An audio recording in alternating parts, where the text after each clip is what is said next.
मेरे पिताजी के पास उतने पैसे नहीं थे कि वो उनकी फीस दे सकते थे। गंगा नदी का पानी हमारे गांव में आ गया, पूरा गांव डूब गया। कम से कम 2 से 3 दिन तक हम लोगों को खाना नसीब नहीं हुआ था। अब हमारे सामने हिंदी से सारी चीज़ें कन्वर्ट किस में हो गई, इंग्लिश में हो गई। गरीब पैदा होना कोई गुनाह नहीं होता है, लेकिन विदाउट सक्सेस मर जाना सबसे बड़ा गुनाह होता है। वो सब कुछ कर सकते हो जो आपने अपनी ज़िंदगी में सोचा है। अपनी ज़िंदगी में 4D को हमेशा फॉलो करना। नमस्कार दोस्तों, मैं गोपाल जी, इंडिया का यंग इन्वेंटर। और अभी मैं रिसर्च कर रहा हूँ BNC BNF बनाना नैनो क्रिस्टल और बनाना नैनो फाइबर पे। मैंने पहला इन्वेंशन 13 साल की उम्र में किया था। जैसे कि आप सबको पता है कि इस दुनिया में 700 करोड़ लोग हैं और हर किसी के पास उनकी अपनी अपनी कहानियां हैं। ठीक उसी प्रकार मेरे पास भी मेरी अपनी कहानी है, जिसको मैं आज आप लोगों के बीच रखना चाह रहा हूँ। मैं बिहार के एक छोटे से गाँव ध्रुवगंज से आया हूँ। वहाँ की गलियों में मैं खेला हूँ, वहाँ की गलियों में मैं पढ़ा हूँ, वहाँ की गलियों में मैं बड़ा हुआ हूँ। मेरे पिताजी एक छोटे से किसान थे और आज भी हैं। वो उनकी आर्थिक स्थिति उस समय इतनी अच्छी नहीं थी कि वो हमारे को वहाँ पे रख के, हमारे जो परिवार थे, मेरी दो बहनें थी, उनको रख के वो खिला सके, पढ़ा सके, आगे बढ़ा सके। इस कारण से उन्होंने अपनी दोनों बेटियों को हमारे नानी घर भेज दिया गया। वहाँ जाके उनकी परवरिश हुई और मैं अपने घर में अपने पिता माता के साथ रहने लगा। धीरे धीरे दिन गुजरते गए, रातें कटती गई, चीज़ें होती गई। जब मैं बड़ा हुआ, पढ़ने के लायक हुआ, तो हमारे गांव के गांव में ही एक छोटे से घर में एक टीचर रहा करते थे। वो पढ़ाया करते थे बच्चों को। तो वहाँ पे मेरे पिताजी ने दाखिला करा दिया, लेकिन मेरे पिताजी के पास उतने पैसे नहीं थे कि वो उनकी फीस दे सकते थे, क्योंकि वो कमा के लाते थे, खेती करके लाते थे, तब जाके हमारे घरों में खाना बनता था। ये स्थिति हमारी थी, आर्थिक स्थिति हमारी थी इतनी। तो हमने क्या किया, मेरे पिताजी ने कहा कि मास्टर साहब को कि इनको पढ़ा दीजिए। तो मैंने वहाँ पढ़ना स्टार्ट किया। इसके बदले में मैं अपने टीचर का सारा काम किया करता था, उनकी सेवा किया करता था, उनके घरों के जितने भी हैं दुकान से सारा सामान लाया करता था। फिर मैं अपनी पढ़ाई करता था, दिन रात मेहनत करता था। उनके सोने के बाद मैं सोता था, उनके जगने से पहले मैं जगता था। सारा इसी तरह दिन बीतते गए, चीज़ें होती गई। 2008 ईस्वी की बात है, जहाँ जिन्होंने हमारी ज़िंदगी को बदल दिया, जिन्होंने मुझे सोचने पे मजबूर किया। और सभी को पता है, दुनिया में आवश्यकता ही आविष्कार की जननी होती है। हमारे यहाँ आवश्यकता थी, हमारे यहाँ चीज़ें थी कि जो चीज़ें हमारे यहाँ सबसे ज़्यादा होती थी वो केले की खेती हुआ करती थी। बनाना आप लोग सभी जानते हैं और देखे भी होंगे, कई लोग बनाना की ट्री देखे होंगे। तो जो हमारा गांव था वो पूरा का पूरा बनाना के खेत पे ही निर्भर हुआ करता था। 2008 ईस्वी में गंगा नदी का पानी हमारे गांव में आ गया, पूरा गांव डूब गया। उसके बाद हमारे घरों में खाने के लाले पड़ गए। कई दिनों तक, कम से कम 2 से 3 दिन तक हम लोगों को खाना नसीब नहीं हुआ था। हम लोग भूखे रहे थे। तो हमें लगा कि क्या हम अपनी ज़िंदगी इसी तरह गुजार लेंगे। तो हमने अपने आप से पूछा कि क्या आज हमारी जो ज़िंदगी है, क्या इसी तरह निकल जाएगी। हमने फिर सोचना स्टार्ट किया कि हमारे पास है सबसे ज़्यादा चीज़ें क्या। तो हमने देखा कि हमारे चारों तरफ केले का पूरा खेत है, जो पानी से जलमग्न हो चुका है। अब ये बर्बाद हो चुका है, अपशिष्ट हो चुका है, इसका कोई यूज़ नहीं है। हमने फिर सोचना स्टार्ट किया कि काश इसके वेस्ट से हम कुछ ऐसी चीज़ें बना सकते जिससे का यूज हम कर सकते थे। यहाँ से हमारे माइंड चेंज हुआ, यहाँ से हमारा परसेप्शन चेंज हुआ, यहाँ से हमारा विज़न चेंज हुआ, यहाँ से हमारा ड्रीम चेंज हुआ कि हमें केले के थम पे कुछ ऐसी चीज़ें निकालनी है जिसका यूज हम आगे जाके प्रोडक्ट के रूप में कर सकें, और केले का यूज हम सिर्फ खाने में ना कर सकें।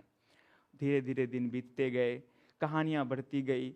हम के पापा के साथ खेत जाया करते थे, खेत में खेती करते थे, केले की खेती, मकई की खेती, गेहूं की खेती। इस तरह करके हम लोगों ने खेती करके अपना गुजारा स्टार्ट किया। अपने मास्टर साहब के अपने पढ़ाई स्टार्ट करी, धीरे धीरे आगे बढ़ता गया।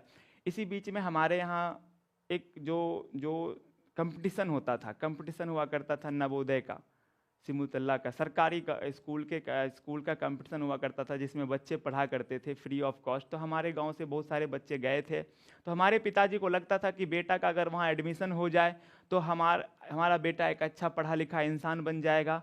तो हमने कड़ी मेहनत करी बहुत मेहनत करी, अच्छा स्टूडेंट, मैं एक हमेशा एवरेज स्टूडेंट रहा हूँ।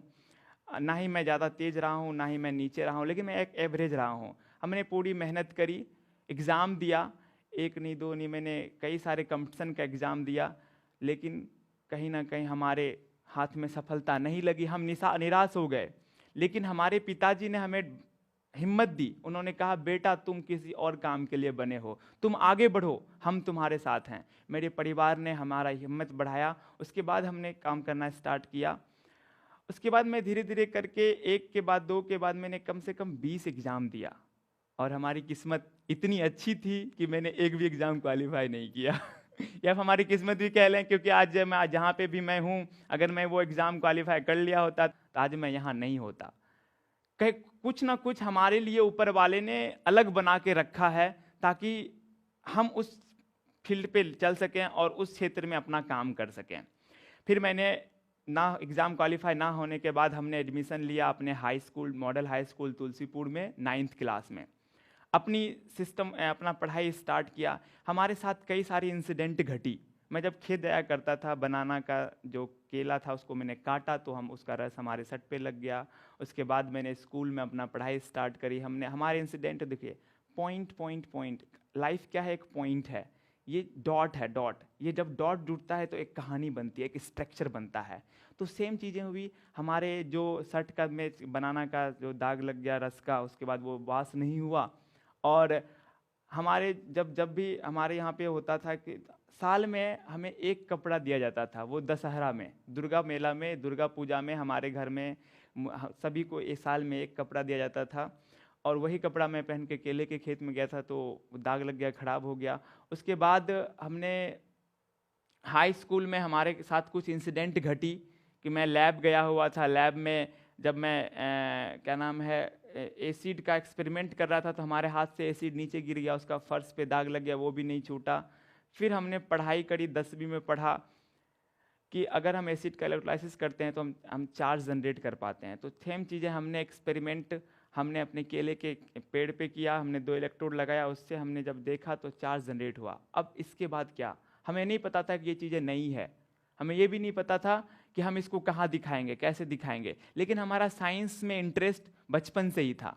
साइंस में हमारा था कि हम कुछ ऐसा करें, किताबों से उठ के, किताबों से बाहर निकल के हम कुछ ऐसी चीज़ें सीखें, कुछ ऐसा ऐसा ऐसा काम करें जिससे आने वाले समय में लोगों को मदद हो सके, समाज को मदद हो सके, देश को मदद हो सके। हमने उस पर काम करना स्टार्ट किया। धीरे धीरे मैंने 10वीं का एग्ज़ाम दिया, बोर्ड के रिजल्ट आ गए और हमारे अच्छे रिजल्ट रहे। उसके बाद हमें इसी बीच में इंस्पायर अवार्ड, एक अवार्ड भारत सरकार का एक अवार्ड होता है जो मुझे मिला। इन्होंने मेरे को एक रास्ता दिखाया, मेरे को एक प्लेटफॉर्म दिया जहाँ पे हम अपने टैलेंट को, हम अपने कामों को प्रदर्शित कर सके। हमने अपने इन्वेंशन को प्रदर्शित किया। इसके बाद धीरे धीरे जो है आगे बढ़ते गया। अचानक से इसके पहले 14 बार हमारा प्रोजेक्ट सेलेक्ट नहीं हुआ था।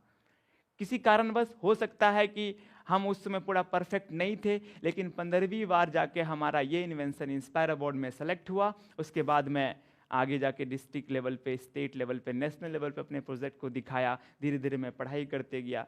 उसके बाद मैं पटना चले गया पढ़ने के लिए।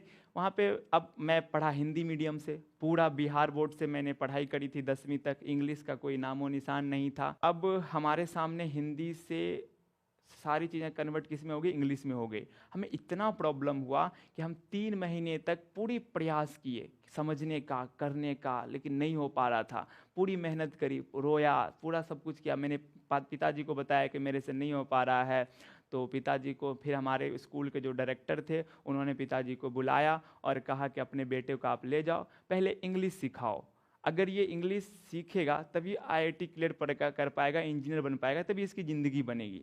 मेरे पिताजी उनके सामने रोने लगे कि सर एक चांस और दीजिए इनको, ताकि ये आगे चल के कुछ अच्छा इनका भविष्य हो जाए। बहुत मेहनत करा है बच्चा ने। लेकिन उन्होंने कहा कि आप लेके जाएं। मेरे पिताजी मेरे को लेके गए। उसके बाद मैं 1.5 साल अज्ञातवास, सुना होगा अज्ञातवास मतलब क्या हो गया, कि मैं गांव में, सबको पता था कि गोपाल जी पटना में रह रहा है, लेकिन गोपाल जी स्कूल से निकल के कहाँ चले गया, भागलपुर में। किसी को नहीं पता था कि भागलपुर में कहाँ रह रहा है। हमारे पिताजी ने कहीं से कर्ज लेके हमारी एडमिशन भागलपुर के एक स्कूल में कराई। लेकिन वहाँ पे भी मैं 1 साल पढ़ने के बाद स्कूल वाले ने फिर हमें निकाल दिया। उसके बाद एक कोचिंग में कराई, 6 महीने पढ़ने के बाद वो कोचिंग वाले भी बहुत बड़े अमाउंट की डिमांड करने लगे, फिर वहाँ से भी मुझे निकाल दिया गया कि इन्वेंशन तो मैंने कर दिया था, लेकिन हमें पता नहीं था कि इसका क्या आगे स्कोप है। हमने स्टार्ट करा, हमने फिर उसके बाद सेल्फ स्टडी की और 12वीं का एग्ज़ाम दिया, क्वालिफाई किया और इतना अच्छे नंबर से मैंने क्वालिफाई किया और मैंने इंग्लिश बहुत अच्छी सीख ली।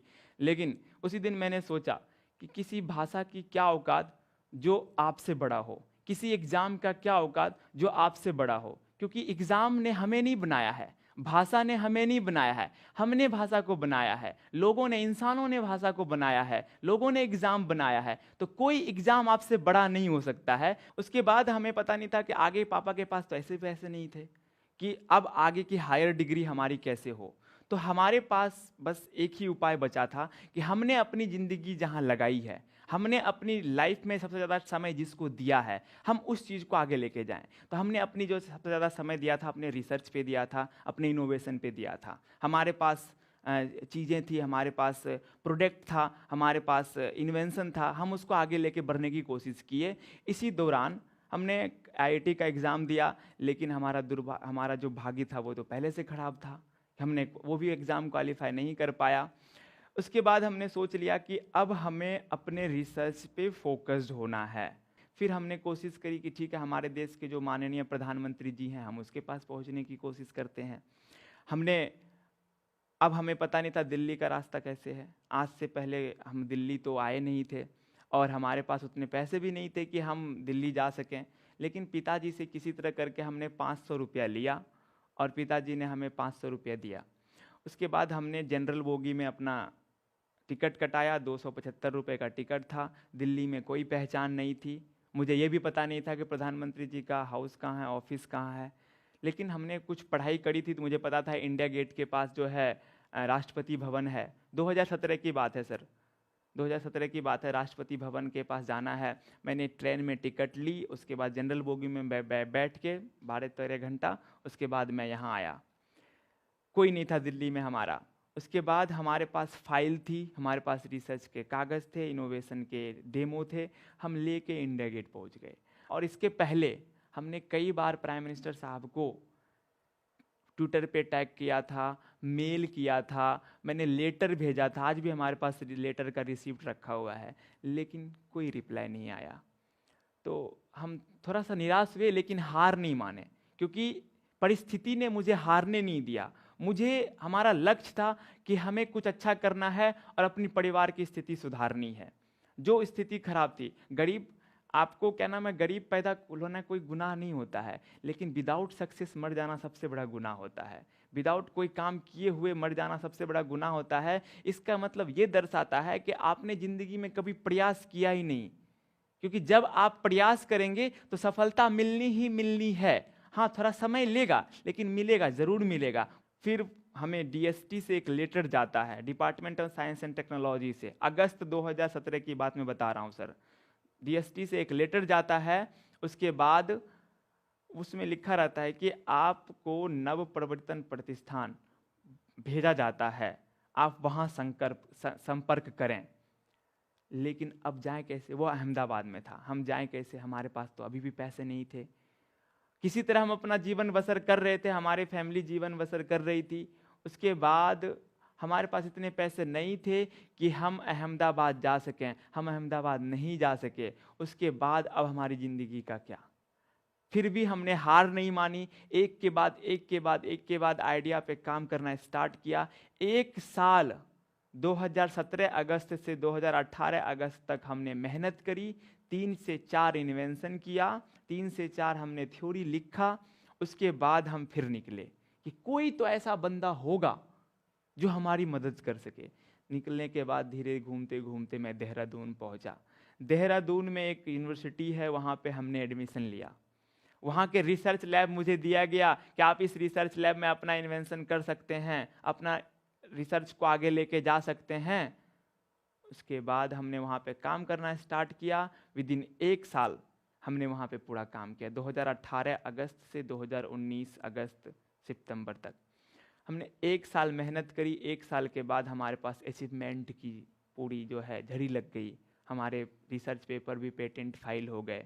उसके बाद हमने काम करना स्टार्ट किया। हमने अब देखा कि अब क्या कर सकते हैं। हमें कई सारे यूनिवर्सिटी से, कई सारे इंस्टीट्यूट से, कई सारे मल्टीनेशनल कंपनीज से मुझे ऑफर आने स्टार्ट हो गए कि आप हमारे लिए काम कर लो, आप हमारे लिए काम कर लो, आप हमारे लिए काम कर लो। विदेशों से ऑफर आना स्टार्ट हो गया कि आप हमारे देश में आके हमारे यूनिवर्सिटी में रिसर्च कर लो। लेकिन कहीं ना कहीं हमें लगा कि हमने जो परेशानी झेली है, ये परेशानी इंडिया के 75% से 80% स्टूडेंट झेलते हैं, 80% युवा झेलते हैं, जिनके पास आर्थिक स्थिति कमजोर होती है, जिनके पास सपोर्ट करने वाला नहीं होता है, जिनको साथ देने वाला नहीं होता है। ऐसे में वो युवा अपनी जिंदगी को कहीं और लेके चले आते हैं, जो उनका सपना होता है वो पूरा नहीं कर पाते हैं। तो मैंने सोचा कि हम अपनी ज़िंदगी में तो चीज़ें हासिल कर ली है, अब हमारा काम बनता है कि हमारे जैसे जो भी युवा हैं उसकी हम मदद कैसे कर सकते हैं। फिर हमने एक कंपनी की एक NGO का स्थापना किया जिसका नाम है young mind research and development, YMRD, जिसके तहत हम भारत के 100 बच्चों की मदद करने की कोशिश कर रहा हूं जो इनोवेटर हैं, जो आगे चल के साइंस के फील्ड में कुछ बड़ा करना चाहते हैं। उसके बाद हम अभी कोशिश कर रहे हैं आगे चल के कि हम 100 बच्चों की मदद कर सकें, उनको इनोवेशन के लिए लैब प्रोवाइड कर सकें, उनके इन्वेंशन को पेटेंट करा सकें और उनके इन्वेंशन को आगे जाके उनके इन्वेंशन की इंडस्ट्री लेके आ सकें और देश में बेरोजगारी की समस्या को ख़त्म किया जा सके। ये हमारा लक्ष्य है, हमारा सपना है। लेकिन इसके पहले आज हमारी स्थिति ऐसी है कि आज हम अपने कमाई से अपने घर भी भेजते हैं, अपने पापा को भी पैसे भेजते हैं। आज हमारी आर्थिक स्थिति अच्छी हो चुकी है क्योंकि इंडियन हिस्ट्री में आज तक ऐसा कोई भी साइंटिस्ट नहीं हुआ है, कोई भी इन्वेंटर नहीं हुआ है जिसको किसी प्राइवेट लिमिटेड कंपनी ने अपने यहाँ का ब्रांड एम्बेसडर बनाया है। मैं एक पहला इन्वेंटर हूँ जिसको प्राइवेट लिमिटेड कंपनी ने एक बड़ी ह्यूज अमाउंट पे मुझे साइन किया। उसके बाद उन्होंने मुझे अपने कंपनी का ब्रांड एम्बेसडर बनाया। इसके बाद उसका नाम है iSmart, जिसके तहत हम लोग अभी काम कर रहे हैं। जिस यूनिवर्सिटी में जाने के लिए हमने सपने देखे थे, जिसके एग्जाम दिए थे, जिस स्कूल में जाने के लिए एग्जाम दिया था, जिस कॉलेज में जाने के लिए एग्जाम दिया था, उस कॉलेज में पढ़ तो नहीं पाया, लेकिन उस कॉलेज ने मुझे अपने यहाँ पे गेस्ट स्पीकर बना के इन्वाइट किया। कई सारे IIT, NIT, IIM और कई सारे स्कूल, यूनिवर्सिटी, कॉलेजेस में हमारे टॉक हुए। चीफ गेस्ट के रूप में मैं गया, चीफ स्पीकर के रूप में मैं गया। आने वाले समय में भी हमारे कई सारे जगह से इनविटेशन आए हुए हैं जहां पे मुझे जाना है और साइंस को आगे बढ़ाना है। हमने अपनी ज़िंदगी में कभी भी ये नहीं देखा कि हमारे पास क्या है, हमने अपनी लाइफ में ये देखा कि हम क्या कर सकते हैं, क्योंकि इंसान से बड़ा कोई नहीं है इस दुनिया में। इंसान, अगर आप इंसान हो तो आप वो सब कुछ कर सकते हो जो आपने अपनी ज़िंदगी में सोचा है, और जो नहीं सोचा है वो डेफिनेटली कर सकते हो। आज मैं केले के थंब से जितने भी डायपरिंग प्रोडक्ट है वो सारी चीज़ें मैं बना रहा हूँ। उसके बाद जितने भी आप क्या कहते हैं नैपकिन्स हैं सारे बना रहा हूँ, tissue papers, file cover, sanitary pad, जितनी भी आप देख रहे हैं, पॉलीथीन बैग, सारा कुछ केले के थंब से बनेगा और आगे जाके वो लोगों की मदद करेगा। ये सारी चीज़ें थी। लास्ट में मैं एक ही बात कहना चाहूँगा कि आप ज़िंदगी में कभी हार नहीं मानना। हमने अपनी लाइफ में बस एक ही फॉर्मूला को फॉलो किया है, वो है नेवर एवर गिव अप। मैं देश के युवाओं से ये अपील करना चाहता हूँ कि आप अपनी ज़िंदगी में कभी मत हार मानो। अपनी ज़िंदगी में 4D को हमेशा फॉलो करना। पहला, डिज़ायर, आप अपनी ज़िंदगी में डिज़ायर जरूर लाना। दूसरा, डायरेक्शन, अगर डायरेक्शन सही हुआ तो आप लाइफ में बहुत आगे जाओगे। तीसरा, डिटर्मिनेशन, 3D डिटर्मिनेशन। चौथा, डिसिप्लिन, लाइफ में डिसिप्लिन होना जरूरी है। आपके अंदर संस्कार आएगा तो संस्कार कन्वर्ट होगा विचार में, विचार कन्वर्ट होगा व्यवहार में। आज हमारे पास सब कुछ है, हमारे पास चीज़ें हैं, हमारे पास पैसे हैं, हमारे पास इन्वेंशन के लिए सारे सुविधाएं उपलब्ध है, लेकिन यही सुविधाएं मैं अन्य बच्चों के लिए उपलब्ध कराना चाहता हूं। इसके लिए हम अपने आप से प्रतिबद्ध हैं, प्रण हैं और इस देश के लिए कुछ करके जाएंगे। लास्ट में मैं कहूँगा जय हिंद, जय भारत। इस वीडियो के बारे में अपनी राय नीचे कमेंट सेक्शन में हमें बताएं और अपने दोस्तों के साथ ये वीडियो शेयर करना ना भूलें।